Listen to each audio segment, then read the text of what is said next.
Adesso vediamo il suo movimento nel dettaglio. Nell'arcata in giù, il movimento parte dal braccio e il polso che è rilassato si piega verso l'esterno. Le dita si allungano e trascinano l'arco. Nell'arcata in su, il polso si muove nel senso opposto, allineando il palmo della mano con l'avambraccio. Le dita si curvano leggermente, la mano si raccoglie appoggiandosi al tallone e spingendo l'arco. State attenti a controllare sempre l'inclinazione laterale dell'arco, ovvero che il crine mantenga la stessa inclinazione rispetto alla corda che state suonando. Talvolta vedo studenti che durante il cambio di direzione dell'arco, soprattutto quello al tallone, cambiano notevolmente l'inclinazione dell'arco.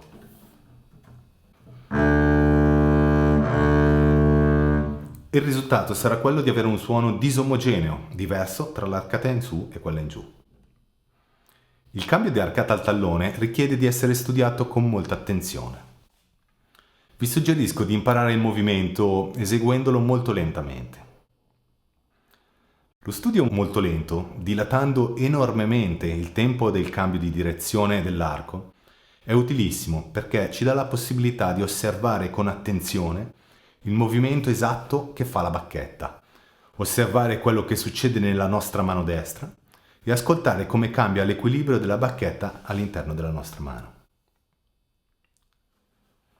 Partendo dalla punta, tiriamo l'arco portandoci verso il tallone. Verso la fine dell'arcata rallentiamo gradualmente il movimento fino a fermare l'arco. Nel fare questo movimento dobbiamo prestare attenzione a 3 cose. Mantenere la bacchetta diritta e perpendicolare rispetto alla corda. Mantenere la nostra mano in uno stato di completa rilassatezza, questo sempre, anche mentre ci troviamo fermi. E infine, mantenere il peso naturale del braccio sempre appoggiato sulla bacchetta e quindi sulle corde, anche mentre ci troviamo fermi. Infatti, è un difetto comune nel principiante quello di sollevare involontariamente il peso dell'arco dalla corda in coincidenza del cambio di arcata al tallone. Il peso naturale è sempre presente e va portato fino in fondo all'arcata e mantenuto per tutta l'esecuzione del cambio di direzione. Una volta fermi, immaginiamo di fare partire il movimento dal braccio. Come vedete, il polso si piega e il palmo della mano si flette e trascina dietro di sé le dita e l'archetto. È importante osservare quello che fa effettivamente l'arco e vi consiglio di farlo guardandovi di fronte a uno specchio, posizionato davanti a voi. Il movimento dell'arco deve essere semplicemente quello di scorrere sulla corda in avanti e in indietro, mantenendo la stessa inclinazione. Se invece compie movimenti diversi, come cambiare la sua traiettoria,